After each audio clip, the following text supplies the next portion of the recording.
Hello বন্ধুরা, আজ আমি বানাবো ডিম কারি। এখানে দেখো, ডিমটাকে আমি সেদ্ধ করে নিয়েছি, বেছে নিয়েছি। এখানে মশলা সব বেটে রেখেছি। কড়াইতে বসিয়ে দিয়েছি সরিষার তেল। তেলটা গরম হলে ডিমটাকে আমি ভেজে নেব। ডিমটা লাল লাল করে ভেজে নিয়েছি।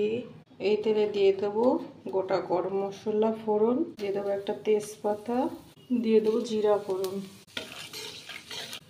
এবার আমি পেঁয়াজটাকে দিয়ে দেবো। পেঁয়াজটাকে দিয়ে লাল লাল করে ভেজে নেব। পেঁয়াজটাকে আমি লাল লাল করে ভেজে নিয়েছি। দিয়ে দেব জিরা বাটা,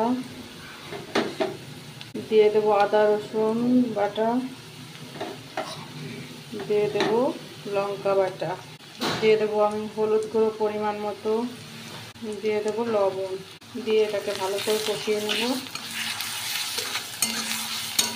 মশলাটা আমার কষানো হয়ে গেছে। এবার ভেজে রাখা ডিমটা দিয়ে দেবো। এটাকে দিয়ে ভালো করে কষিয়ে নেব। যেহেতু মশলাটা ভালো করে কষিয়ে নিয়েছি, জল দিতে লাগবে না, একদম মাখো মাখো হয়ে যাবে। ডিমটা দিয়ে দিয়েছি, কিছুক্ষণ জাল দেব। ডিমটা দিয়ে কিছুক্ষণ জাল দিয়ে নিয়েছি। এবার আমি দিয়ে দেব গরম মশলার গুঁড়ো নামানোর আগে। এটাকে দিয়ে ভালো করে মিশিয়ে নামিয়ে দেব। দেখো কতটা সুন্দর হয়েছে।